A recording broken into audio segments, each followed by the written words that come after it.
Welcome back, everyone, to our San Jose State Writing Center Author Craft Talk series. It's my great pleasure to be back once again today with our latest author. So I'm the coordinator of digital initiatives, Maria Jednick, and I'm here with Tarn Wilson, a local writer who's just had her second book published. So she's the author of The Slow Farm and In Praise of Inadequate Gifts. So let's get started, Tarn, shall we? Yes, thank you, Maria, for inviting me. All right, here's our first question. You're a high school English teacher, a writing coach, and a co-founder of Creator School, which is small classes in spring and summer that are originally for middle and high school students interested in creative writing, and now there's also classes for adults. So what drew you in all of these different roles to teaching creative writing? Well, creative writing has been a hobby of mine since I was small, so it feels like an incredible gift to have the thing that I love to do to also be my job. It is work that is continually renewing and fulfilling and fresh, because every new group of students brings new, fresh creativity. So creativity is really a boundless well. So it continues to be very energizing. I also feel like creative writing is also a way to facilitate personal growth, which is something I care a lot about. So whether someone is writing fiction or nonfiction, they are always working on something, some question or some issue that they're sorting through. So it's a secret way sort of to facilitate that growth, which is really exciting. That's always important to think about. We should always continue growing. So I guess that sort of leads me to the next part of that question. After 22 years of teaching, is facilitating that growth, is that what gets you excited to be in your classroom or working one-on-one with your clients? Yes, I'm continually fed and I continually learn from other people. I bring my own questions. It feels like this dynamic interaction. I think the thing that's exciting about teaching, it's not about me giving information to other people. It's about us coming together around this common thing that we love. And it's about creating an environment in which something magical can happen. So I'm not the source of that magic. The students aren't the source of that magic. It's what happens in that space between us. So creating that space feels really valuable to me. And I feel like in the many years that I've been teaching, I've noticed that the more that we are just bombarded by information and social media and just information and words and noise coming at us all the time, the harder it is for people to, on their own, establish and defend creative space. And our lives just keep getting busier and busier. So I feel like a lot of what creative writing teachers and perhaps art teachers do as well is to create and defend a space which people can enter to do that thing that they want to be doing anyway, which is another way I think about their work. I love hearing that idea of magic. All right. So my next question for you sort of continues to think about how teaching informs your own writing. So how has being a teacher of creative writing changed the ways in which you read or write a text? What do you look for most in a story for you to enjoy or learn from as you read? Is it the language? Is it the characters? Is it the plot? What is it? Well, I started teaching creative writing when I was 21. So I've been a creative writing teacher and reader for a long time. So as a reader, I almost always, it's hard for me to read without thinking about the choices that the writer was making, which I think is different. So students, come out of literature class, think of text as something concrete that they're trying to analyze or break apart. But in actuality, there was a consciousness that created that, that was making choices along the way. So as I read, I think about choices and other choices that they could have made. And what was the second part of the question? So thinking about what do you look for most in a story as you read? Yeah, so to me, again, I was talking about a writer being a consciousness. So I feel like to me, reading is meeting another consciousness. And whether it's fiction or nonfiction, you're peeking into somebody's brain and spending some time there. So I have to like that brain. I have to want to spend time with that person. It's like making a friend. So something about their worldview and also their sense of ethics. I want to spend time inside with that person. And for me, a really big part of that is language. And like anybody, I like a really strong plot and, that makes me want to turn the page for a fun read. But those books that go on my shelf that I love forever really pay attention to language and help me see the world through someone else's eyes in a very authentic way. And because of that, I actually really love reading journals. So I have my students keep journals and I love reading those journals, but I also love reading the journals of published writers, sometimes even more than their work. Like I love Steinbeck's journals, even more than I love his stories.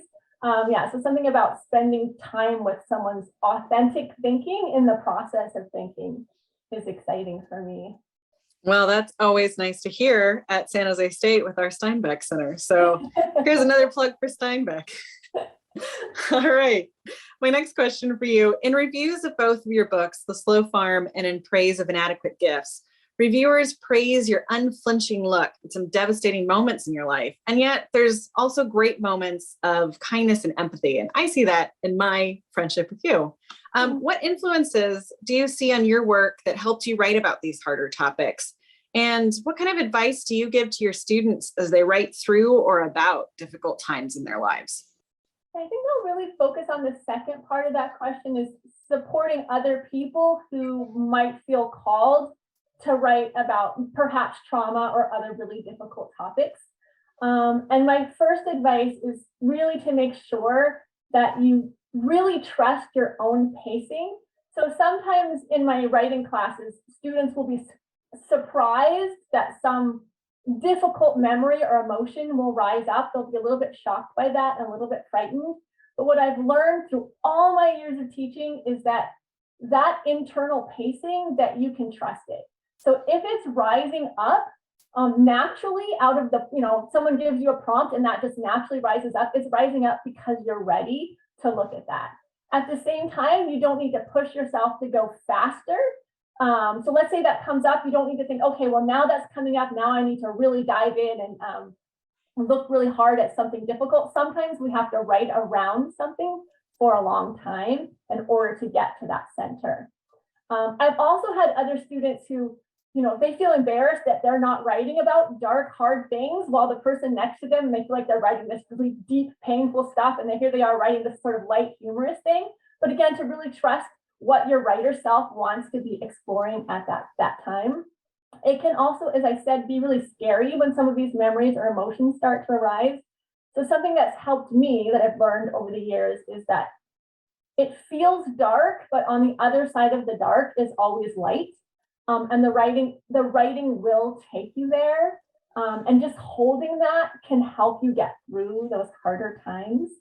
And I also think it can be really, really important and perhaps necessary to have a group of people around you that can support you in that process, especially if you're feeling a little scared or a little lonely in that process. And so that person does not need to be, a fabulous writing teacher, but that person should be a compassionate listener. So there's someone else in your life who's just starting to write. Meet at a cafe and have some prompts, share some work, and hear back from that person what's working. Oh yes, I also wanted to mention, sometimes when you start writing about really difficult things, there's a part of your brain that gets scared, and then it tries to get you to stop by giving you some tricky thoughts. Like it will say to you, you should never tell this family secret, you're a bad person. Or you're a selfish person for writing at all, you should be out serving the homeless. Or you're a really bad writer. So really, you're not a bad writer. Really, your brain is scared to go someplace that it wants to go. So we have two parts of ourselves, the part that wants to tell that story and the part that's scared to tell that story. So you have to be really gentle with both of them in the process and find a supportive crew around you to support you as you're being brave in that process. Yeah. Have you been able to have a supportive crew? Do you have a workshop group, or how does that work for you? Yes. Oh, most definitely. So when I first started writing, with the hard work of, the Slow Farm, when I was first dealing with memories that I wasn't expecting and difficult feelings and was less familiar with that process, I had new writing friends who we would just meet and have prompts and write to each other, read to each other, and get positive feedback on what was working. And at that stage, it wasn't critical feedback. It was just what's working, what am I communicating, what do you want to know more about? And right at this moment, I don't have a writing group. I have had many, but I have a range of writing friends that I exchange work with. And people who help with different stages. Like I have people who I give my finished work to that check for grammar, organization, and spelling, people who I can give that really raw, vulnerable work to that'll be really gentle with me and give me suggestions for where to go next. So yeah, I definitely recommend cultivating a crew to help you out, a writing squad. I like that. Hashtag squad. All right. My next question for you. In your recent craft essay for Brevity Magazine, you talk about learning to notice and accepting your process as what you said, setting goals just more loosely. So what's a goal in your writing currently that you'd like to achieve? So I tend to be a very disciplined worker and a very hard worker. And that does not always serve writing. So I teach at a high school that has a lot of high achieving students. And I've noticed that sometimes the highest achieving students struggle the most in the class because they have trouble letting themselves go and playing and making mistakes. So I'm continuing to push that edge for myself of being a little less serious, a little less ambitious, a little bit more playful in the process. I've just finished up, this book of essays. I have a finished memoir that hasn't found a home yet that also has some sort of serious themes in it. So during the pandemic, I felt like a little low on motivation, a little bit like I was hibernating. My creativity was hibernating, I was hibernating, but coming out of that sort of intense hibernation part of the pandemic, I feel a sort of reawakening or a sense of springtime within myself. And I have a feeling that my writing is going to be taking some new shapes. And I don't know exactly what those shapes will be, but I hope that it's playful. And I hope that it's a little different from what I've done before. I've also been asked to write a book of prompts. And so a press reached out to me and asked me to write 501 writing prompts. And I almost said no because they gave me a really, really tight deadline and some pretty strict restrictions on what they wanted the prompts to look like. But I realized that a friend encouraged me to think about the fact that I do tend to write slowly and be perfectionistic. And this would push that edge for me of playfulness and letting go of some standards that I have and just seeing what happens and being a little less serious about the process. So that's my edge I'm pushing. That's great. Our final question is one that I think we like to ask all of our guests. And I love that you have so many pieces of wonderful advice you've already shared that I'm looking forward to this answer. What advice would you give to a student who's struggling to fall in love with writing? Or how do you encourage those writers who might just be first starting out? So the first part of the question was struggling to fall in love with writing. I think naturally, most of us like to express ourselves. So what tends to get in the way is comparison with other people or ambitions. I want to be published, I'm not getting published. Fear about grades, fear about evaluation, comparison to other people. Maybe you're comparing yourself to an ideal version of yourself.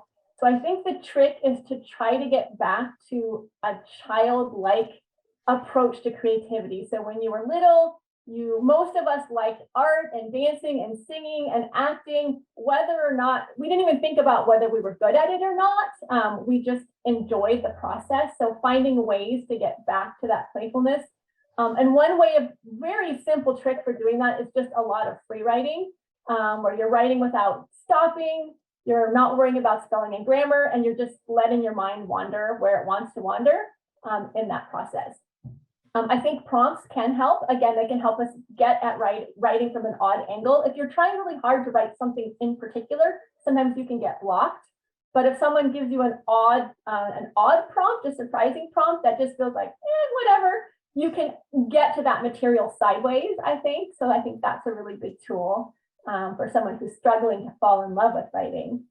And for new writers just getting started, I would say to trust that desire you have in you. Again, I think we're in a very busy world, and in Silicon Valley, for those of us who live here and in other sort of busy urban areas, we have a lot of pressure to move quickly and to have very specific, tangible outcomes. And I feel like the best writing comes out of stillness and slowness. And so it can take a little bit of work to defend that time. So whatever works for you for defending creative space, whether it's, taking a class, setting aside time, or finding those people that can support you. So those are my core advice. Those are some great answers, Tarn. Thank you so much for taking this time to share with us here at San Jose State at the Writing Center. And if you'd like more information about Tarn Wilson, you can check out tarnwilson.com, and you can also look at the offerings available at creatorschoolca.com. Tarn, do you want to hold up your books too so people can see those lovely covers? I have them on Kindle. So here's the Slow Farm, and here's In Praise of Inadequate Gifts. Yeah, so you can get those books wherever books are sold. Thank you so much, Tarn. Thanks so much, Maria. It was a pleasure.